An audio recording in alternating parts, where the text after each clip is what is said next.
Hey, everybody. Welcome to another episode of the Tech Team Podcast. I am Janita Brock, and this is episode, what are we on, 19? 19?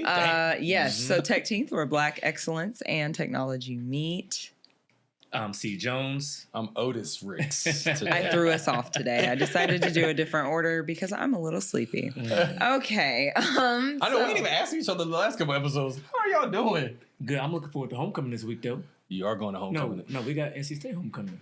Oh, yeah. Go Pack. Oh. It is go. Yeah. Dang, it's homecoming week. Okay. Yeah, we Halloween Friday. And I'm the co-chair of the homecoming committee. So I'm planning a great weekend. For y'all, you got the Kappa's anniversary, you got Delta's anniversary, we got a lot happening. We should have nice. dressed up for Halloween. We should have dressed this episode. Dang, we should have dressed up for Halloween. All right, next year, 2026, Sorry. we got you.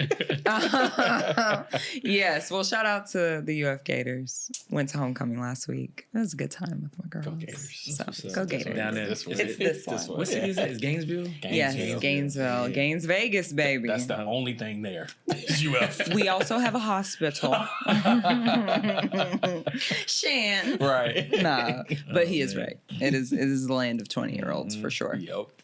All right, so this week we are hopping in talking about our favorite traffic disturbance here in Atlanta, durably known as the Waymo. I have seen actually as recent as yesterday, it just stopped traffic because apparently it picks people up wherever they decide to have it pick them up.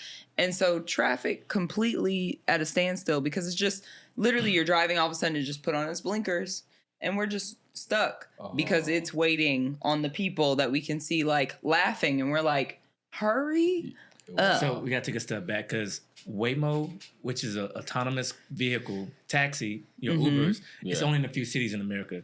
It's only been rolled out into Phoenix, San Francisco, Los Angeles, of course, Atlanta and Austin, Texas. Which they need to I think New rethink York Atlanta. started it too recently. Because I saw a video about taxis in New York, but they like the latest one. They have to fight that taxi. Yes. You know, Just like Uber did. They You fight that, you in New York a little different though. Yes. You fighting the mob. You find some other people. Right. With But money. yeah, just to get that context. So yeah, we go from horse and carriage to driving our own cars to calling cabs. You have Uber ride shares. Now you have the ride shares driving themselves. Have y'all done one yet? No, but I I'm kind of not. want to. I want too. to. I got one for one of my little joints, but it yeah? was cool. It popped up. It had my name on the thing. It had like O-Ricks You on send the the little car to joint. somebody and they pick Well, them up. I picked her up from my place. Okay, Yeah. gotcha. But I was like, let me try it for her. But I was Yeah. mad because I was like, you got to try it before I did. But yeah, we should all try it. That's our, We actually that's should. our homework. Everybody I do. might do it one of these weeks. Yeah. Okay. Yeah, I wanna I'm trying try to think and if I record have it, something so to we go post to, it. right? Like, Yeah. but I feel like it is an interesting transition because for our parents and maybe us as like cartoon watchers, it's like you had the Jetsons where cars were flying and that was the big thing. But no one ever thought about what could be first, which is somebody else or no one or the car driving itself, Right. It's like everybody's imagination just went to flying cars. And it does make me wonder, which I guess we can get to a little later in the episode of like, how does this evolve? And like, will we be just buying cars that we don't operate? Yeah. Well, with all these we got to think about all these AI chips that are booming for the Chat GPTs, the OpenAI. They're putting them into the cars too. So we were all amazed years ago when the car could park itself. Oh, yeah. You know, and you have this lane assist driving where the BMW throw you back into the lane when you get out. So annoying. By There's so the many way. sensors around these cars, these new cars coming out, and now you have Tesla. Tesla is the car that you can actually buy and purchase where it drives itself, and that's been what, two years now. Yeah. Yeah. So and they're moving towards that way to other industries. The BMW X6, it got autonomous. It can drive by itself. Yeah. I tried it. You trust it? I tried it. I did it. It was cool. It was scary Yeah. because I was like, chilling. You're willingly giving up control, which is it's just a hard human instinct to willingly give up control, knowing like, okay, I can stop this, or like, I just have to trust that you have better or equivalent decision making. Right. And that's really hard, especially when it's like my life or other people's lives could be on the line. It's a little like, I don't know, dog. Yeah. I when I did it, it was a little unsettling because, to your point, like I like being in control. So I gave up control, and I'm on the road with other cars. That's the part. Like, it's not the car that I'm in, it's the other people in the car recognizing how other people drive crazily. Like, we know people drive crazy in Atlanta and all over the world. But so that's one of the potential benefits of it is if everybody does move to this autonomous vehicle, and let's say your state government makes you have a autonomous vehicle, this is 20 years down the road, it could be potential for fewer accidents. That's true. 1000%. Because then they also can be on a network where it's actually like, hey, you know your exit's coming up. Everybody just move at the right time. Because definitely now, my biggest... My fear actually isn't an accident. My fear would be my annoyance because the car would probably get in the right-hand lane at the right time, and I'd be like, just pull up further and cut someone off so we can get to where we're trying to get to. Or, that's why I haven't done it. Like, I wanted to take it to the airport, but I was like, I don't want it to get stuck in traffic and follow all the rules. Like, I needed to speed when I needed to speed. I needed to go through that yellow light sometimes. It's not going to do all that. It's going to follow the law. You might be able to pay extra. Can we jailbreak autonomous pay a little car? bit extra, and everybody can pay what they want. Like, they slows everybody else down. You're not in a rush. Actually, that would be a great business can you thing, make money, though. not of be in a like, rush? or you know how they have the preferences in Uber of like, do you want talking? Do you want it cool? It's like, Fast. hey, do you want it to go a little faster than the speed limit? Do you want it to go really slow? I would like that. Yeah, you know, I would like that. That would be interesting. We could talk about that on another episode, but the safety. Like, what if a hacker got into the car? Man, that's we're not going there. Yeah, we're gonna end cybersecurity awareness month, not on that. But I think what we don't talk about this enough though. But just the amount of distraction that kids have with phones. That was one of the few first episodes we did. But my son will be driving in 3 years. Yep. And I'm breaking his habit of having his phone now, so we're good there finally. But how many accidents could we prevent with kids not driving under the influence of influencers? Oh, I mean, wow, this dude, yo, did he just do that? That was on me. No chance. I did that. Yeah, I was waiting to do that one. Driving under the influence of influences. Damn, Charles. It'll help, but it's not just kids. We all pretending like we all don't know people are on. Texting and driving is a crime, but not TikToking and driving. Well, I mean, now it's just anytime you have your phone in your hand, at least in Georgia, you can't even have it in your hand. Right. So it doesn't matter if you're texting or not. But it's super... I think long term, I would actually be much more for it because even as a driver with control of my own car, I'm never concerned about how I can drive or even when I'm in the car with loved ones, people I trust. I'm never concerned... outside of a couple. We all got a couple. But I'm never concerned about how they're driving. It is always like the other insane person that feels like they have to whip between one car at a time to get 4 feet in front of where they started, you know. The safety aspect, to your point, I know there's a tunnel in Las Vegas that only autonomous cars can use. Y'all heard about that? Oh, the Tesla one. Yeah, only Tesla cars can use. And it goes at very high speeds because it's controlled by the autonomous vehicles understanding that they're close to each other. So that's the way of the probably future. being in a closed network to know what, you know. Yeah, it's a straight line underground, right? It's not a bunch of curves, it's not a bunch of other cars, it's not a bunch of outside factors, right? So I think that's going to be the way. If it's going to be autonomous, like we got HOV lanes, we're going to have autonomous lanes. Now, I would probably buy a car for that. I would in Atlanta. Like, I can just get in and go where I need to go. Elon, that's your free one. Autonomous lanes, like an HOV lane. He's going to have to take over whole governments for that. Right. So you kind of mess with $500 billion in your pocket. He can buy a city. Got some buying power. Right. But so we talk about the personal use of it. So again, if you hands free, you can work, rest, read, relax, be present to whoever's in the car with you. So I do see a benefit there. Yeah. I mean, it would also make the time more useful in general. Like for me, I would, as somebody who hasn't had the pleasure, and I mean, I'm sure people who do it in real life, they're like, I don't know if this is a pleasure, but I was always envious of people who had like public transportation into work and could like do their emails while they were on public transportation or like have that set time to read or whatever, you know, and actually have it be like, I mean, I'm not going into anybody's office, but if I was and they were like, yeah, let's return to office, but I knew that travel time or that commute time could actually be useful, then I might be okay with it if it could be then an easier negotiating power too of like, I'll start at 8 in my car. Right. You know what I mean? Like I will be in the Yeah. office eventually, but like now you need to include my commute time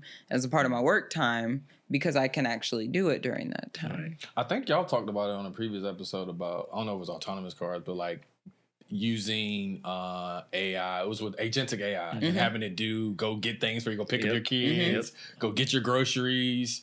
Like that, those things can happen with your autonomous car, but it'll be you. You'll be riding around doing other things. Yeah. Go pick up your kid.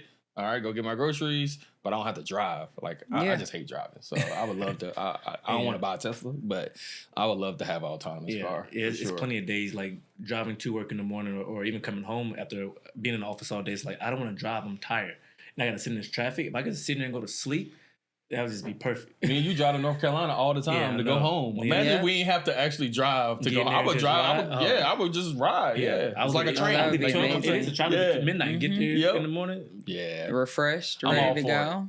I was about to say this is actually one of the ones that I'm like, yeah. So but again, everything evolves though. So we talk about what do autonomous vehicles impact? It impacts other people who drive taxis, who drive Uber. Yep. So I don't know how much you pay for the Waymo, but I would assume it's a lot cheaper if you're not paying for a person. And you don't have to tip. It says it in the app. It says if we get you an autonomous car in the Uber app, you don't have to. There's no tip. Yeah, who would you tip? Right. So you're saving money. I mean, to be fair, you don't have to tip for a person either. I had to on the drive Uber the other day. It didn't let me put 0 in as the tip. That was the first time. It usually say tip them and it had 0. It's a no tip and then percentages. It only had percentages. About to be 0.0001%. And when I tried to put 0, it wouldn't let me put 0. It wouldn't even let me put like $1. I'm like, that's anyway, but must have got the new iPhone upgrade. Yeah, but it is disrupting a bunch of industries, right? Uber, for one, there are going to be a lot of Uber drivers who no longer have a job. Man, taxi drivers, no job. Crazy story. I took talking about going home to North Carolina. I took an Uber from Greensboro to Raleigh Airport, which is about an hour ride. I wasn't driving, and I'm listening to this guy in the front seat, very articulate guy. He's talking. I'm just like, he gets off the phone. I said, something's about you. Like, what do you really do for work? Because you're not an Uber driver. He said, and he goes to this whole like going through divorce. He's paying alimony. He's like an ex-CEO, but he has to now drive Uber to subsidize his payments to his children and his wife. Oh, so these are still like real American, or not say real Americans, but real people that have to make money. If that goes away. Again, now they have to find something else to not subsidize whatever money they have to get. I mean, because a lot of the attraction with Uber is like, hey, I have the car, I have the skills, I can apply on my phone. I don't even know I'm sure they reject people with certain like driving histories and stuff, of course. But it's like, it's an easy, accessible way. You can make your own hours, all that stuff. That definitely Waymo, as it comes out, that's going to be a huge hit because there's not really much similar to that now as far as a job that's like readily available to people, that it's like, okay, if you have a car that you can keep in decent condition, right, you can have a job or a side job or something to make some extra money. Even with thinking about I can't remember if we had this conversation on mic or not, but like the thought of the TSA workers not being able to work, living paycheck to paycheck. And then it's like, okay, so I can just pick up Uber, on my off days, or maybe while I work, I'm at the airport. Let me see if I can pick up a ride or two, and there's nothing like that that's similar where you can just say, okay, I can make some extra cash by doing this. Yeah. Another industry is the trucking industry. Yeah, that's going to be next. That's the next one. They're already out there now. Yeah, there are autonomous 18-wheelers out there now. Yeah, Uber, and of course Uber has them too. So again, a lot of dads and moms leaving their homes, driving across country. I got a buddy who drives trucks for Chick-fil-A every single night to Alabama, and it's good money for them. Chick-fil-A pays them great, but if they implement this whole Chick-fil-A self-driving truck and has the same route every single night, it can't learn and do things better, checkpoints, everything. So the only benefit is the cost of these things are so expensive. I do think we'll have some time because I'm a little curious actually about like the business behind Waymo too, because the rides don't I'm curious how many rides it takes to get there because most of the cars cost over $200,000. Really? I looked it up. So Wow, they, that's a lot. refers to either the robo taxi service where a ride typically costs more than an Uber or Lyft, which it does, right? So like using the Waymo, it's a little more expensive of a cost. Exactly. Yeah. So your price is actually increasing. So that can also help to maintain, to keep some jobs because not everybody can afford to do a more expensive, like something more expensive than Uber or Lyft, you know? And then basically the technology and equipment itself is over 200 grand. So the other thing is like a business that's going to be a lot. Even when you're talking about trucking, it's like, that is one thing that it's like, all right, yeah, I could, but at what point am I saving? And and then you still have the truck, right? The other thing that you're not including with truck drivers is they haul off the stuff that's on the truck to where it goes, and they unload them the truck won't do that. So you're still having, you know, an autonomous truck, you still then would need now someone at the other endpoint. So I do think we might be a little further from it being a scary thing just because the price point is so high. And then that would also assume that, you know, just because we can take a Waymo doesn't mean everybody else like probably is looking for like a Lyft, you know, smaller size car. And I mean, Tesla's business model for the future is to get to that point where everyone who owns a Tesla could use it as a autonomous taxi. So when you're sleeping at night, it goes and leave your house, like it goes to work? Yeah. That's wild. That's what Elon has said for years. Your car, you leave my house? No. Yeah, that's why they can keep losing money because they're like, we're going to get to the point where all of these Teslas that are on the road, the millions that are being on the road at that point can all make money now. I looked at a stat. So for Q3, they beat expectation. They sold literally like 3,000. Well, you know why though? 497,000 Teslas. You know why? Why? Because the credit was coming up. The credit just ended at the end of September.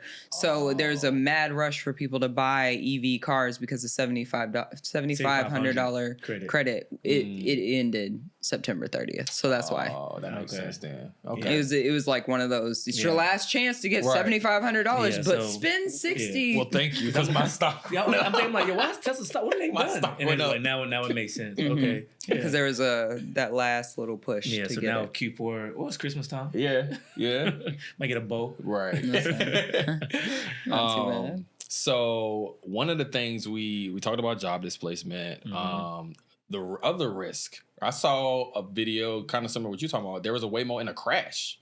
So who's liable when a Waymo crash? The company, right? Waymo. Well, I think it depends on who did it. But say Waymo, say the Waymo vehicle was the reason for the crash. Listen, like trying to go through that with your insurance and the I don't police. know if y'all saw, but maybe like 3-4 weeks ago on Instagram, one of our Georgia accounts, one like GA followers or something.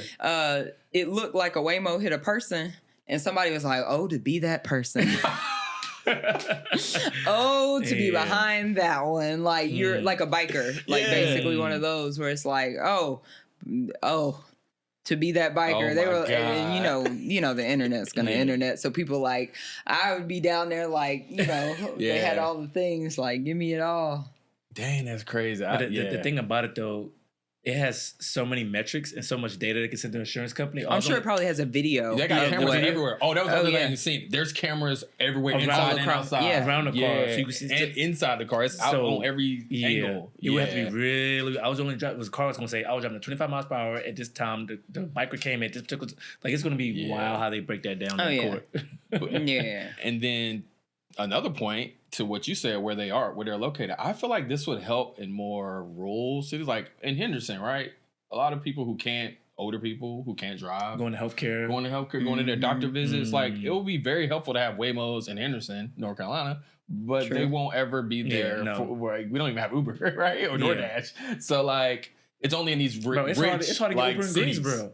Yeah. I mean, but I think that's why it's expensive. Yeah. You know, so it's like, just like most things. The demand isn't there. They're not going to go places where they won't be able to get the money that they would hope. Because it's a costly venture, you know? I mean, I see a lot of empty Waymos every day. So the demand might not still even be there yet for it. I literally, there's one around Atlantic Station all the time. But- dozens of them. I maybe see one person in them. I think it's just the adoption hasn't happened yet. People haven't adopted the but fact. it's Uber owned, right? Waymo? Yeah.